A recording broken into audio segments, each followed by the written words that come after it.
If you're watching this video, you either bought my budget template and are watching the tutorial on how to use it, or you randomly scrolled across this on YouTube and you're like, budget template? I need one. I got you.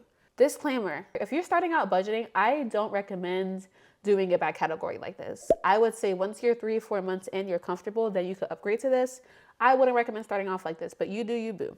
But if you're one of those people like me that wants to do an end of year report at the end to see how much you spent your money on, you kind of have to do this one because this is the only way to know it based on categories. And so if you're a day one budgeter, but you're like, I want to end of year report, I'm going to lock in, hop in, girly. We're going to do it together. So this is actually the budget spreadsheet I use for myself. So I'm not just selling you something that, I don't use. I actually use this one for myself. I did make it a little prettier colors for y'all because my colors were orange. I don't even like orange, but let's get into it. So first, at the top left corner is the income category.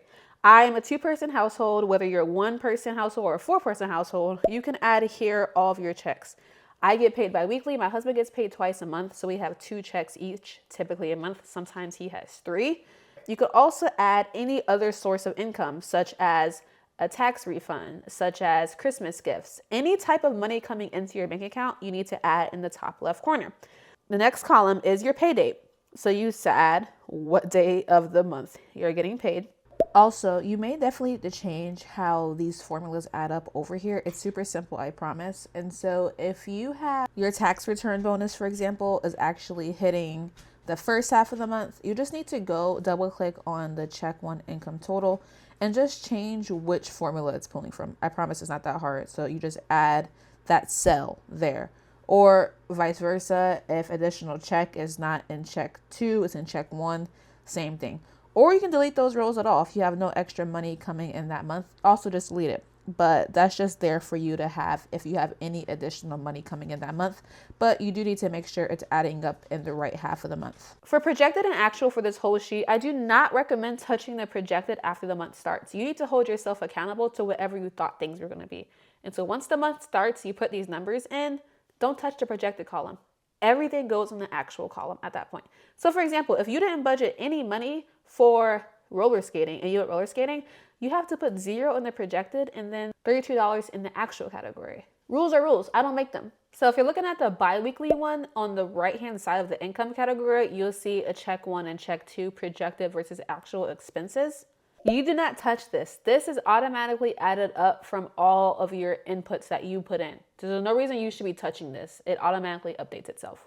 And then you manually add in savings. And so whatever you want to save, you can replace that to be Roth IRA, but you manually put in anything under the leftover category because that's where you want your money to go.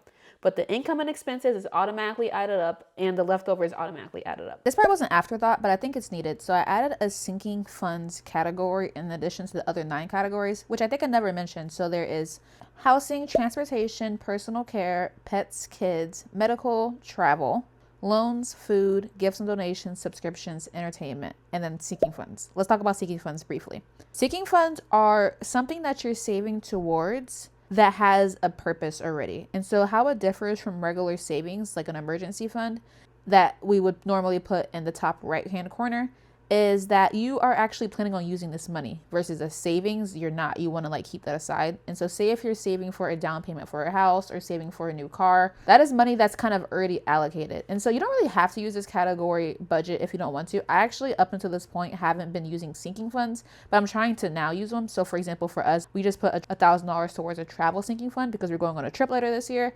And so again, that's money that we're saving, but it's not in our emergency fund saving because it's allocated towards something. So you can use it if you want or not.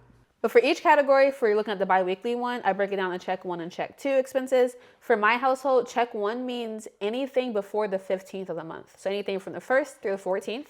And check 2 for my household means anything between the 15th and 31st. That's how I do it. You do how you want to do it though.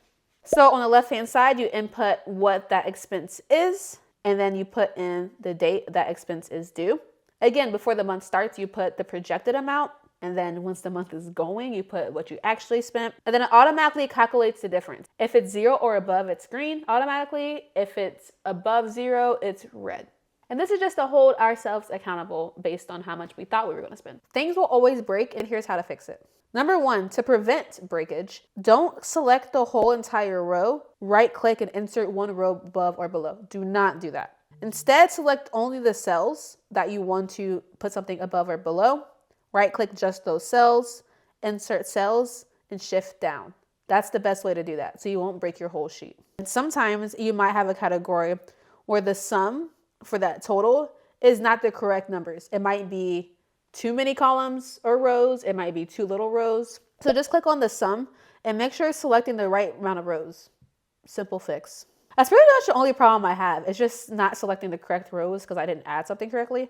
Just a tip, when you're typically adding more rows, I like to add from the middle section. And so I just like to add from the middle and then do it versus adding top or bottom. I feel like it's less likely to break. And for the people that already want to get started on their end of year report, even though it's only January from when I'm filming this at least, I added an extra tab at the end where you can go after each month and go ahead and add in those numbers for those totals for end of the month, which just makes it easier for the end of the year. Psych, I actually ended up spending the hours it took to make this automatically add up itself. And so as long as you don't do any serious damage to each individual tab, these will automatically add up. And I even tried adding rows and such. The last tab still stayed intact. Although I tried to put enough columns and rows to where you don't need to add any, if you happen to need to, this sheet shouldn't break. If you follow the tips I told you, specifically making sure you only insert cells and also make sure you're doing it from the middle section. And if you added or changed categories, you can simply change them on this document. I hope you enjoyed this spreadsheet. I love budgeting. I love the spreadsheet. The spreadsheet's in the link in the description. Please let me know if you have any questions further. You can either drop a comment or email me, and I hope you enjoy it.